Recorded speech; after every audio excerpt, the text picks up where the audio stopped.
बादोला बुद्रुक येथे 3,05,000ची चोरी.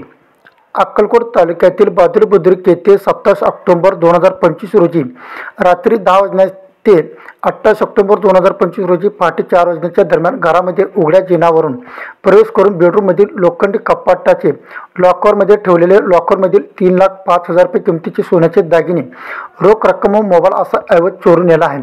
अक्कलकोट उत्तर पोलीस ठाण्यामध्ये गुन्हा रजिस्टर नंबर कलम 618/2025 BNS कलम 305 प्रमाणे अज्ञात चोरट्याविरोधात गुन्हा दाखल झाला आहे.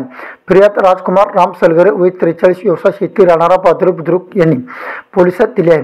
याबाबत पोलीस सूत्रांकडून मिळालेली माहिती अशी की 27 ऑक्टोबर 2025 रोजी रात्री 10 वाजता ते 28 ऑक्टोबर 2025 रोजी पहाटे 4 वाजण्या दरम्यान कोणीतरी अज्ञात चोरट्याने फिर्यादीचे संमती वाचून मुद्दाम लबाडीने स्वतःच्या आर्थिक फायद्याकरिता फिर्यादीच्या घरामध्ये उघड्या जिन्यावरून प्रवेश करून बेडरूममधील लोखंडी कपाटाचे लॉकरमध्ये ठेवलेले लॉकरमधील 96,000 रुपये किमतीचे 3 ग्राम वजनाचे सोन्याचे घंटण, 2 लाख रुपये रोख, 3,000 रुपये किमतीचा जुना वापरता मोबाईल, त्यात जिओ कंपनीचे सिम कार्ड नंबर 87 88 84 41 340 व त्याचा EMI नंबर व तसेच 6,000 रुपये किमतीचा जुना वापरता OnePlus कंपनीचा मोबाईल व त्यात जिओ कंपनीचे सिम कार्ड क्रमांक असे मिळून एकूण 3,05,000चा ऐवज चोरून नेला आहे.